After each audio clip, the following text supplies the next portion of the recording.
Hola, esperando a todos, esperando que estén súper bien. Hoy me tocó a mí revisar las preguntas de las 7 a las 13 del simulacro que ustedes tuvieron de ciencias. Espero que no se asusten con los resultados. Queremos poner un poquito esta presión de tener una prueba, pero todavía algo de tiempo tienen para estudiar para la primera prueba y la idea es que vayan teniendo la sensación antes de llegar por primera vez a dar la prueba. Voy a empezar con la primera pregunta que me toca revisar, que es la pregunta 7. Decía, el sistema, y había una rayita ahí, utiliza mensajeros químicos llamados hormonas para controlar la actividad de muchos sistemas y órganos dentro del organismo. Completa el espacio de líneas punteadas con la alternativa correcta. Esta pregunta es una pregunta, como dice acá abajo, de conocimiento y comprensión, ¿ya? Y en realidad el sistema que utiliza las hormonas es el sistema endocrino. Y ahí ustedes lo pueden relacionar, por ejemplo, con el endocrinólogo. Cuando a uno le toca ir al endocrinólogo, es un médico que ve el tema hormonal. ¿Ya? Por si acaso, por si se les olvida. En la 8 dice, ¿qué diferencia de manera fundamental los procesos de inmunización activa y la inmunización pasiva? Esta pregunta también era de conocimiento y comprensión. La respuesta correcta es la inmunización activa, la generación propia de anticuerpos, y la inmunización pasiva, los anticuerpos son adquiridos de una fuente externa.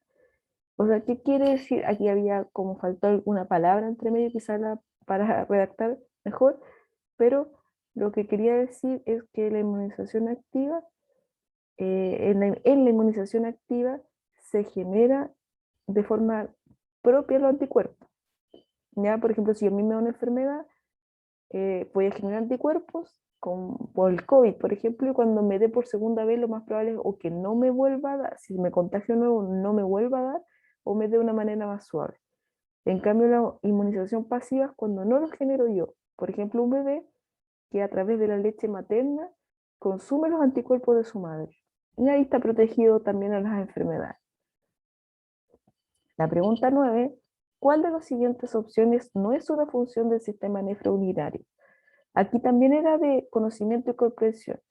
Si bien era de conocimiento y comprensión, era difícil. Aquí hubieron demasiados errores. Fue una pregunta de las preguntas con más errores que hubo, ¿ya? Porque la mayoría dio como respuesta correcta la D, que es reabsorber las sustancias que se eliminan por error. Pero la verdad que el riñón, que es parte del sistema nefrourinario, hace este trabajo. Se filtra la sangre de alguna sustancia y se devuelve gran parte de estas sustancias a la sangre, ¿ya? Por lo tanto, sí se reabsorbe las sustancias. También, obviamente, en el sistema nefrourinario se produce la orina y se eliminan compuestos como la urea. La alternativa aquí correcta era la A, ¿ya? Aquí vemos el dibujito del riñón funcionando, porque si bien se eliminan proteínas y glucosas de la sangre en la orina, no es lo habitual o no es la función del sistema nefrourinario. De hecho, la eliminación, que haya un poco de proteínas puede ser normal, pero si hay un exceso de proteína o si hay glucosa en la orina, es una muestra de una posible enfermedad. Por ejemplo, la glucosa o azúcar, como normalmente se le puede llamar, eh, en la orina puede ser una muestra de diabetes.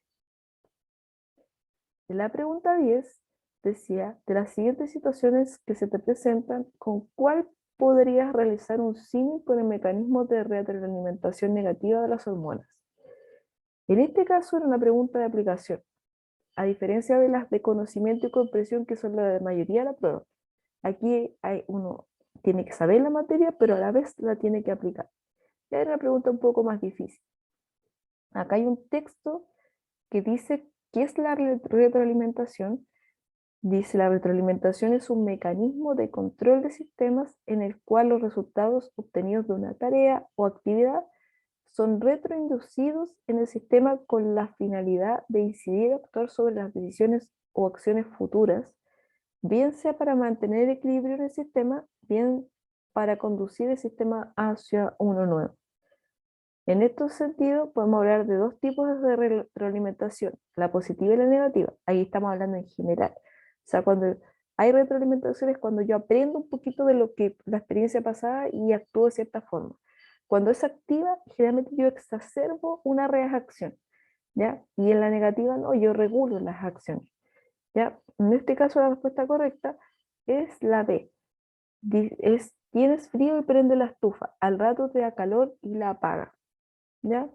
¿Por qué? Porque aquí yo estoy, el tener frío, no existe el frío de cierta forma, o sea, existe, pero es una sensación, ¿ya? Lo que existe es el calor, que es una energía, pero el frío es como falta de calor de cierta forma, ¿ya? Es una sensación.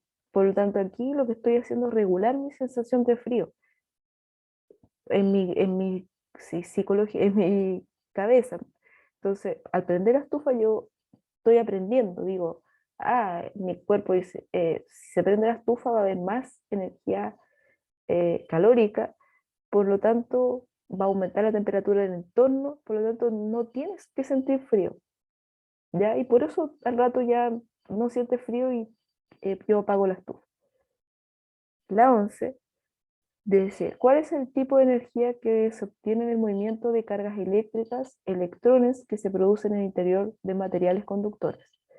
Aquí también hubieron bastantes errores en esta pregunta. Es una pregunta de conocimiento y comprensión. Aquí yo les puse un dibujito que va ahí como una pista un poquito para el tema, porque ahí van a cachar al tiro cuál es la respuesta correcta. Dice, la corriente eléctrica es el movimiento de electrones dentro de un conductor, o sea, el movimiento de electrones dentro de un conductor produce el efecto de electricidad, ¿ya? Por lo tanto, la respuesta correcta era la energía eléctrica. La pregunta 12 y 13 están relacionadas con esta imagen, ¿ya? La pregunta 12 aquí tuvieron bastante buenas respuestas correctas, también era de conocimiento y comprensión, y dice, a través del conductor, que está este es un circuito eléctrico y hay un conductor, se produce un flujo de ciertas partículas que se denomina corriente eléctrica. ¿Ya? Antes también lo vimos en la pregunta anterior. ¿Cuáles son estas partículas? Las partículas de un átomo que son de carga negativa y que este flujo produce la corriente eléctrica son los electrones. Y en la pregunta 13 era una pregunta de razonamiento, donde ustedes tenían que responder abiertamente. Y dice, al pasar los electrones por el receptor, en la imagen es una ampolleta convencional, se produce el llamado efecto Joule, lo cual se basa en la transformación de un tipo de energía a otra y que hace que las ampolletas con filamentos sean poco eficientes, iluminan menos y gastan más. Piensa y describe con tus palabras cuál es la transformación de energía que hace que mucha electricidad se pierda. Bueno, como vimos acá, la energía eléctrica no se pierde, sino que se transforma en otra. Pero en efectos prácticos, como que se pierda, ¿ya? En general, muchas de las energías que no son tan eficientes es porque a través del roce se pierde energía o se transforma energía en forma de calor. ¿Ya? El roce a veces también puede servirnos como algo positivo, pero en general el roce es algo que se da y que muchas energías se transforman a través del roce en energía calórica. Por ejemplo, si ustedes andan en un auto, las ruedas del auto hacen roce con el pavimento y ustedes van a tocar el pavimento, probablemente va a estar caliente, sobre todo cuando hacen este tema de rociar el auto al frenar también, donde están utilizando el roce de manera positiva, ¿ya? Entonces la respuesta correcta aquí era, se pierde mucha energía eléctrica en forma de calor por roce de los electrones con el filamento metálico. Y esas son mis respuestas, espero les haya servido este videito. Eh, Sé que pueden estar nerviosos, así que cualquier cosa pueden hablar conmigo, con cualquiera de mis compañeros para preguntarlo, para preguntarnos sobre la materia o para pedirnos ayuda como de reforzamiento o algo así. Chao.